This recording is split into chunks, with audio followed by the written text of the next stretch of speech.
Hello, everyone, and welcome back to my channel. If you're new here, my name is Amy, and I am on a financial freedom journey with my family. I share all about that and more on my channel. And today we're going to be going over Christine's budget. Christine is 33 and lives in California.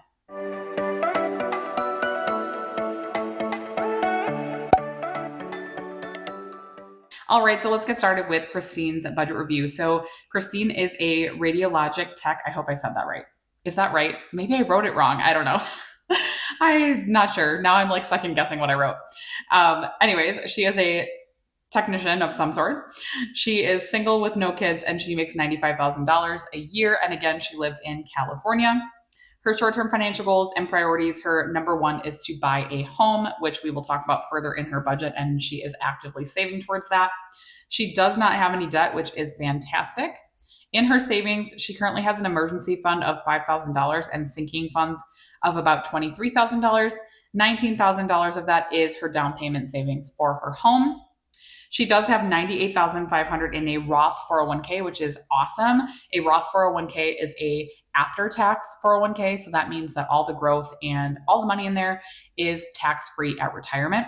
So the fact that she has $98,000 at 33 is fantastic. I know a lot of things say to have I think it's 1 times your salary in your 30s, and so she is very much on track for that, so that's fantastic.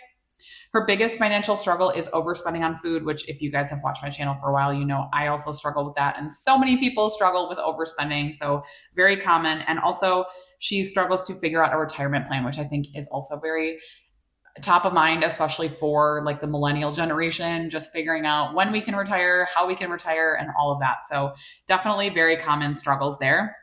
And her long-term financial goals, she wants to buy a rental property after she buys her first home.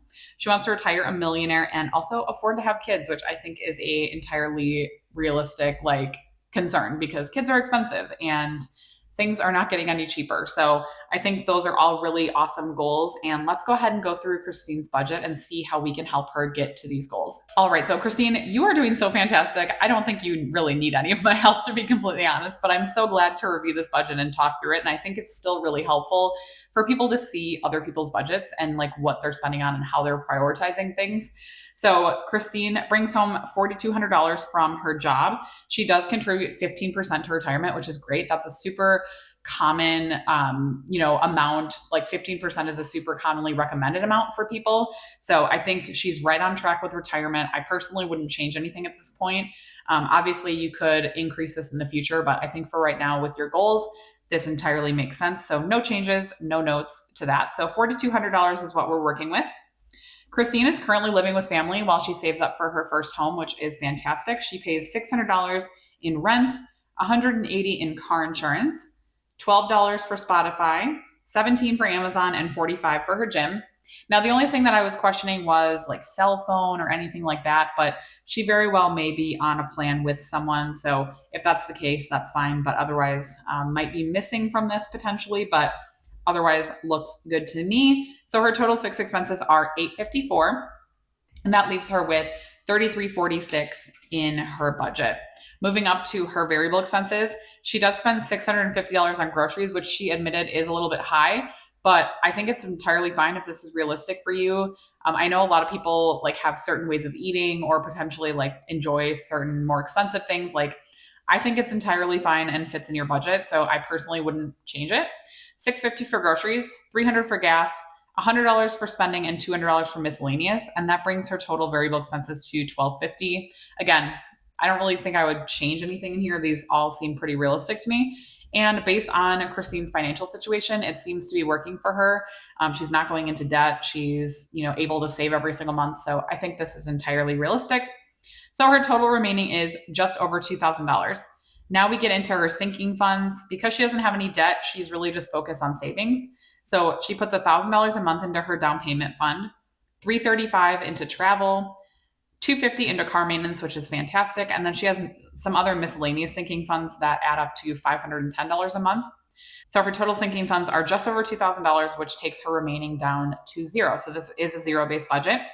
Now, something I would recommend to new homeowners or people who are considering buying a home is to do a mock budget with the mortgage amount and also considering all of the other things that come with homeownership, like, potentially buying some furniture. If you're living with family right now, you may need to consider setting aside a few $1,000s for some furniture.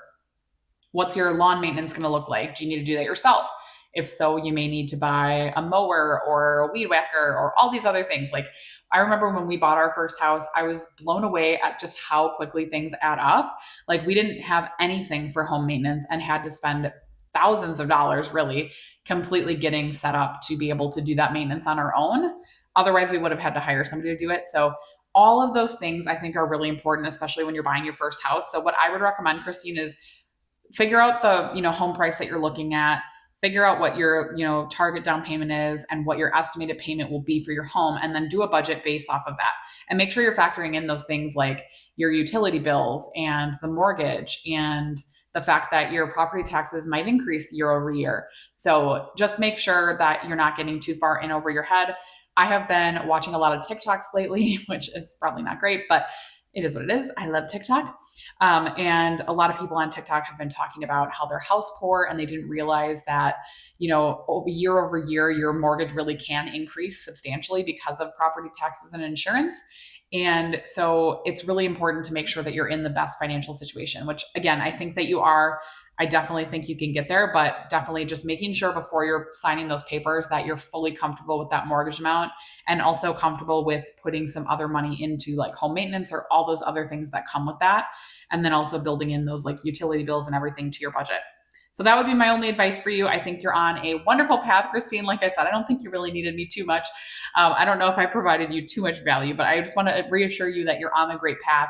You're saving a lot for retirement. You're able to put a lot in savings right now. Definitely like wonderful that you're able to live with family at this time and contribute and help them financially too. So I would keep doing what you're doing. And again, just make a mock budget with your new mortgage amount once you're at that point. Make sure that you're comfortable and confident taking that step. And I think you're on a great path. So that's all I have for Christine today. Let me know in the comments down below what advice you would give Christine, especially if you're a, multiple home buyer or homeowner. If you've bought multiple homes in the past, if you have any advice for a first-time home buyer, I would love to hear that as well in the comments. And if you want your own budget review, I do them completely for free. You can click the link in my bio and get your own budget review done by me soon. So thank you guys so much for watching. Leave a comment down below and I will talk to you in my next video. Bye guys.